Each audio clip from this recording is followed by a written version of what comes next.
Pernahkah Anda mendengar kutipan, Anda harus berpikir besar untuk menjadi besar? Nasihat ini jelas, namun apa cetak biru untuk berpikir besar? Bagaimana cara berpikir besar agar bisa sukses? Pertanyaan ini sangat kompleks, dan tidak ada satu solusi yang cocok untuk semua orang. Namun, para pemikir besar sepanjang sejarah dapat memberikan wawasan tentang cara-cara efektif untuk melatih pikiran kita agar berpikir besar, yang pada akhirnya mengarahkan kita pada kesuksesan. Cara pertama, positivitas. Cara pertama untuk melatih pikiran Anda agar berpikir besar adalah dengan mengadopsi pola pikir positif. Positivitas adalah landasan dari setiap perjalanan menuju kesuksesan dan pencapaian yang penting. Pada intinya, positivitas bukanlah sekadar emosi yang lewat, melainkan pilihan yang sengaja diambil untuk menghadapi kompleksitas hidup dengan keyakinan kuat bahwa hasil yang terbaik akan datang. Bayangkanlah kehidupan Buddha, meskipun menghadapi tantangan berat dalam hidup, tetap memancarkan ketenangan positif yang menarik banyak pengikut yang mencari pencerahan. Rumi, seorang penyair mistis, menghadapi kesulitan hidup dengan keindahan puitis, mengubah rasa sakit menjadi ayat-ayat indah. Jangan lupakan ajaran abadi dari Yesus, tokoh sentral dalam agama Kristen, yang menunjukkan positivitas di tengah penderitaan, dan menginspirasi banyak orang. Willie Nelson, seorang penyanyi, pernah berkata, "Begitu Anda mengganti pikiran negatif dengan yang positif, Anda akan mulai mendapatkan hasil yang positif." Kutipan ini menunjukkan bahwa positivitas adalah pilihan, meskipun sedang menghadapi kesulitan dan kemunduran yang kadang tak terelakkan. Positivitas adalah cahaya yang menerangi masa-masa gelap, dan Anda juga bisa menerapkan pola pikir ini. Seperti yang disampaikan Marcus Aurelius, perhatikan baik-baik dirimu sendiri, ada sumber kekuatan yang akan selalu muncul jika Anda melihatnya. Cara kedua, visualisasi. Visualisasi adalah praktik yang dipakai oleh banyak individu luar biasa di masa lalu dan masa kini. Ini bukan sekadar latihan mental, tetapi adalah alat yang menghubungkan kita dengan kemungkinan menjadi versi diri kita yang lebih baik. Pertimbangkan perjalanan inspiratif Michael Phelps, legenda renang Olimpiade. Jauh sebelum perlombaan dimulai, dia menghabiskan waktu berjam-jam dengan jelas membayangkan setiap gerakan dan putaran, mempersiapkan jalannya menuju kemenangan. Begitu juga dengan pemain basket Michael Jordan, yang dikenal karena keterampilannya yang tak tertandingi, mengaitkan kesuksesannya bukan hanya dengan latihan fisik, tetapi juga dengan waktu yang dihabiskan untuk membayangkan tembakan penting sebelum pertandingan. Pada intinya, visualisasi sejalan dengan hukum tarik-menarik, sebuah prinsip yang menganjurkan penetapan niat yang jelas, dan mendefinisikan hasil sebelum mengambil tindakan. Dengan membayangkan kesuksesan dengan jelas, kita menciptakan tarikan magnetis menuju tujuan kita, seperti sebuah bengkel mental untuk mempersiapkan realisasi impian kita. Praktik ini tidak hanya membentuk lanskap mental kita, tetapi juga mempersiapkan kita untuk sukses di dunia nyata. Setiap praktik spiritual mendorong penggunaan afirmasi dalam satu cara, atau cara lainnya. Afirmasi membuktikan bahwa kekuatan kata-kata menjadi arsitek dari realitas kita. Afirmasi berfungsi sebagai kunci untuk memprogram ulang pikiran kita, membuka pintu menuju masa depan yang ditentukan oleh kesuksesan dan pertumbuhan pribadi. Dalam ranah pengembangan diri, berbicara dengan diri sendiri atau self-talk seringkali menjadi kekuatan diam yang menentukan perilaku kita. Banyak orang terjebak dalam pola-pola negatif, terhalang oleh keterbatasan pemikiran mereka. Afirmasi bertindak sebagai katalis untuk perubahan, menawarkan jalan untuk beralih dari keyakinan yang membatasi diri, menuju pola pikir yang didasarkan pada positivitas dan kemungkinan. Cara ketiga, pengaruh sosial. Kita dapat memilih kata-kata yang kita ucapkan kepada diri sendiri. Kita juga memiliki kebebasan untuk memilih dengan siapa kita bergaul. Ini bukan tentang berpegang teguh pada hal-hal sehari-hari, tetapi tentang menyadari bahwa hubungan kita dalam bisnis, cinta, dan keluarga sangat mempengaruhi perjalanan kita. Sama seperti afirmasi yang membentuk lanskap internal kita, orang-orang di sekitar kita juga menjadi arsitek dunia eksternal kita. Meskipun sulit, hadapilah kenyataan bahwa hubungan yang toksik dapat menjadi penghalang menuju kesuksesan. Kita memiliki kebebasan untuk mengatur lingkaran sosial kita untuk mendorong pertumbuhan pribadi. Ingatlah, teman adalah keluarga yang bisa kita pilih. Pilihan teman dan lingkungan Anda adalah unsur dasar dalam perjalanan Anda menuju berpikir besar dan kesuksesan. Cara keempat, keyakinan. Anda mungkin sudah tahu pentingnya mengenal diri sendiri, dan di sini Anda akan menemukan cara menggunakan keyakinan yang benar untuk melatih diri Anda agar berpikir besar. Dengan menerapkan teknik transformasional seperti visualisasi dan afirmasi, Anda memiliki kekuatan untuk mengkalibrasi ulang keyakinan Anda. Seperti pengaturan pada komputer, Anda dapat menyesuaikan pengaturan mental Anda untuk beroperasi pada tingkat keyakinan diri yang berbeda. Anggaplah keyakinan sebagai landasan kompetensi. Pencapaian kecil yang dipupuk oleh keyakinan yang teguh pada kemampuan Anda berfungsi sebagai batu loncatan, yang masing-masing membuktikan kompetensi Anda, dan meningkatkan kepercayaan diri Anda. Ini bukan sekadar angan-angan, ini adalah pemrograman ulang sistem keyakinan internal Anda. Tantang keyakinan yang membatasi dalam diri Anda dengan sengaja, dan menggantinya dengan pemikiran yang memberdayakan. Tetapkan tujuan yang dapat dicapai, dan nikmati setiap kemenangan, sehingga akan memperkuat keyakinan Anda pada kompetensi. Kelilingi diri Anda dengan orang-orang yang mendukung, yang memperkuat keyakinan diri Anda. Melalui praktik visualisasi dan afirmasi yang konsisten, perhatikan bagaimana pengaturan mental Anda terkalibrasi ulang, mendorong Anda menuju keyakinan yang tak tergoyahkan, dan kemungkinan tanpa batas. Cara kelima, menerima kegagalan. Menerima kegagalan akan membantu Anda mendefinisikan kembali kemunduran, sebagai peluang untuk belajar dan berkembang.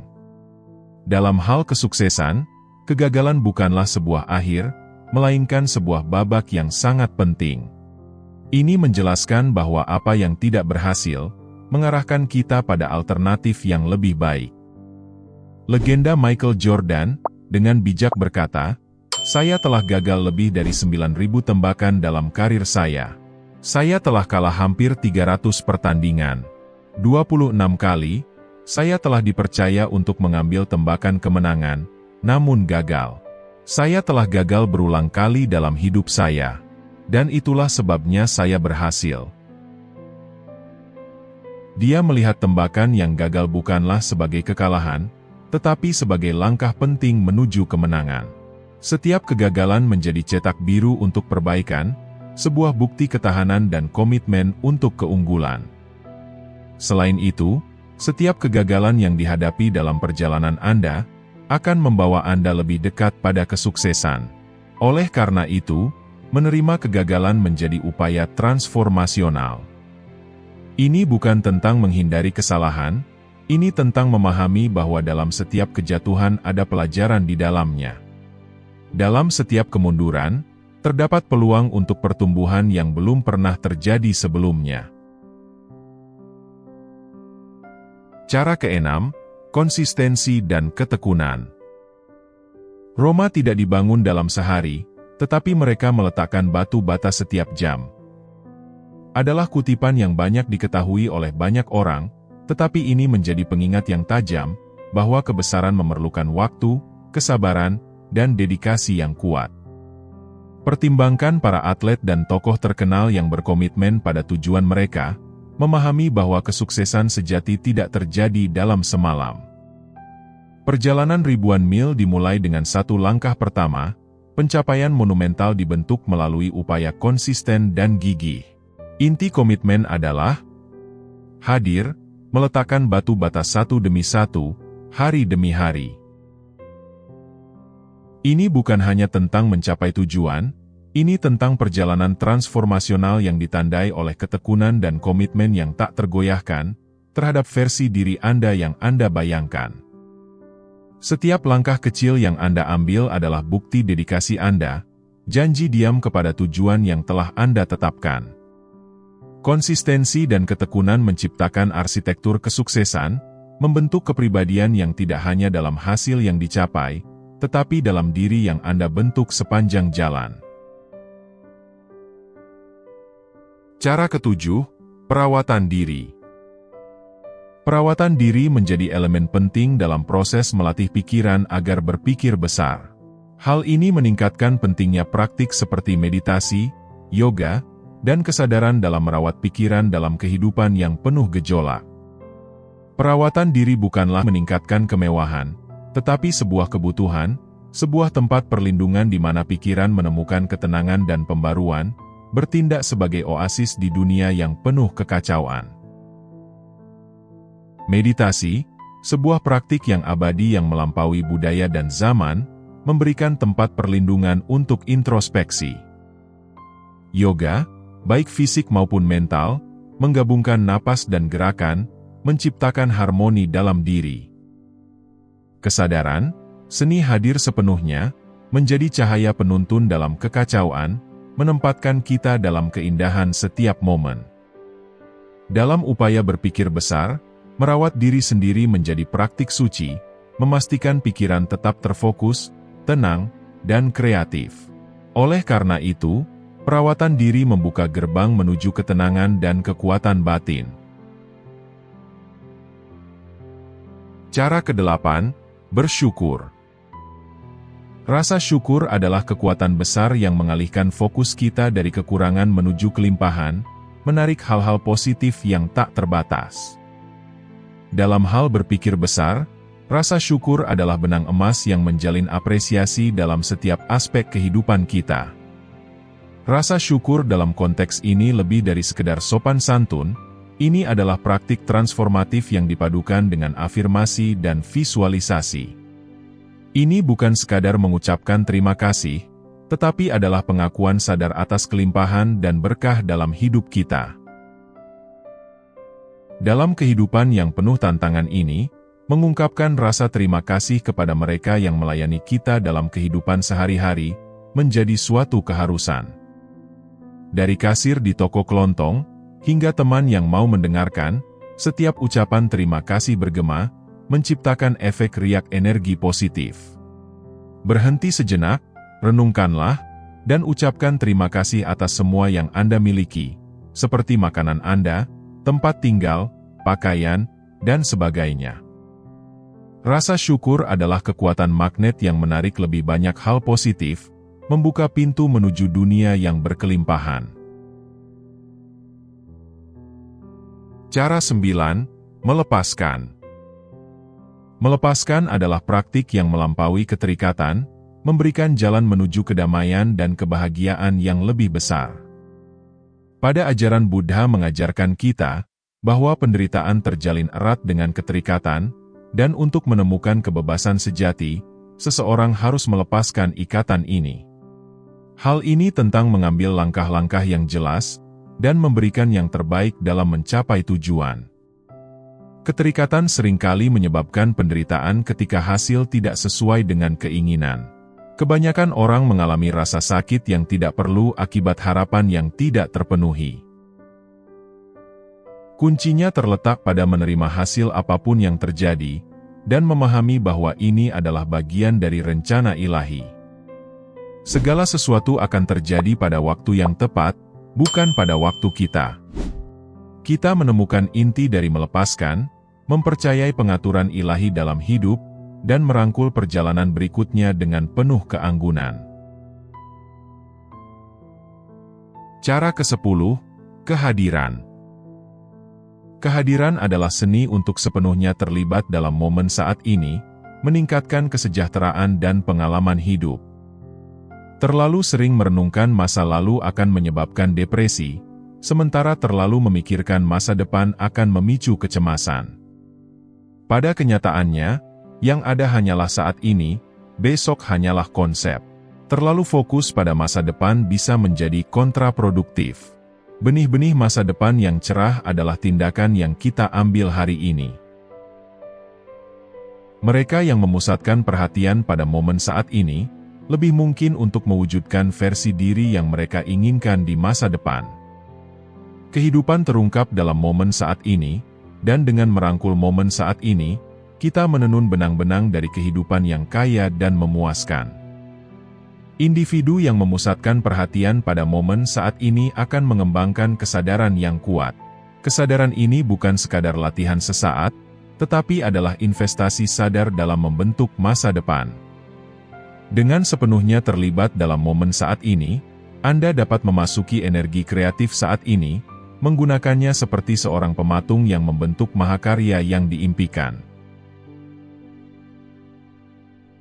Cara ke-11, penemuan diri. Penemuan diri adalah pencarian penting untuk pertumbuhan pribadi, kesadaran diri, dan kepuasan tertinggi. Untuk benar-benar berpikir besar, melakukan pemeriksaan realitas menjadi sangat penting, di mana adalah sebuah tindakan berani untuk melihat apa yang salah, dan mengambil tindakan dengan anggun. Di dalam momen-momen kalibrasi ulang inilah benih-benih pertumbuhan transformasional ditanam. Merenungkan kesalahan bukanlah latihan untuk menyalahkan diri sendiri, tetapi alat yang kuat untuk menyadarkan diri sendiri. Setiap kesalahan menjadi petunjuk, menerangi jalan menuju diri yang lebih otentik. Dalam kejujuran penemuan diri, kita menemukan tanah subur untuk menanam benih ketahanan dan evolusi. Hidup dengan autopilot adalah perjalanan yang umum, namun berbahaya. Cara hidup seperti ini mungkin membawa Anda ke suatu tempat, tetapi seringkali itu adalah tempat yang diinginkan oleh orang lain. Mungkin Anda seharusnya menjadi seorang seniman sukses, tetapi norma-norma sosial meyakinkan Anda bahwa pekerjaan stabil adalah jalan yang harus diikuti. Perjalanan penemuan diri adalah tentang membongkar konstruksi sosial ini, menggali hasrat sejati Anda, dan menyelaraskan jalan Anda dengan diri yang otentik. Mungkin sekarang Anda memiliki pekerjaan yang stabil, tetapi hasrat sejati Anda ada di bidang musik. Masyarakat ingin Anda menjadi produktif dan sesuai dengan cetakan yang ada, tetapi jiwa Anda mendambakan sesuatu yang berbeda, tujuan yang lebih tinggi yang akan membawa hidup Anda ke tingkat berikutnya. Pada kanvas penemuan diri, setiap goresan mengungkapkan lapisan esensi Anda, lukisan yang berbicara tentang kekuatan yang unik, keinginan, dan aspirasi Anda. Cara ke-12, menerima ketidaksempurnaan. Menerima ketidaksempurnaan adalah eksplorasi mendalam untuk menerima kelemahan, sebagai bagian integral dari pengalaman manusia, dan jalan transformasional menuju penerimaan diri. Berpikir besar berarti mengakui dan merayakan ketidaksempurnaan, memahami bahwa ketidaksempurnaanlah yang menjadikan setiap individu menjadi sebuah mahakarya yang unik. Setiap ketidaksempurnaan bukanlah cacat, tetapi goresan yang berkontribusi pada keindahan dari keberadaan seseorang. Perjalanan menuju penerimaan diri dipenuhi dengan batu-batu ketidaksempurnaan. Setiap langkah merupakan penegasan bahwa seseorang sudah cukup sebagaimana adanya. Ini adalah tarian dengan kerentanan, pengakuan berani terhadap bekas luka, dan keunikan, yang menjadikan setiap orang begitu indah. Dengan menerima ketidaksempurnaan, individu tidak hanya memupuk rasa cinta diri, tetapi juga menciptakan ruang untuk hubungan dan pemahaman yang tulus. Di dunia yang sering menyembunyikan kerentanan, kenalilah kebijaksanaan mendalam yang terjalin dalam menerima ketidaksempurnaan. Setiap kata, setiap konsep bukan sekedar panduan, tetapi juga undangan untuk mengambil tindakan berani ke arah impian Anda.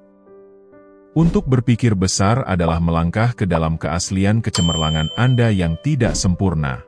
Ini adalah pengakuan bahwa kesempurnaan adalah fata morgana, Dan keindahan sejati terletak pada ketidaksempurnaan yang membentuk karya seni unik Anda. Sekian untuk video kali ini. Ambillah langkah-langkah yang disengaja, buat pilihan secara sadar, dan saksikan bagaimana hidup Anda berubah menjadi sebuah mahakarya besar yang Anda bayangkan. Kekuatan untuk membentuk takdir Anda ada dalam diri Anda. Terima kasih sudah menonton.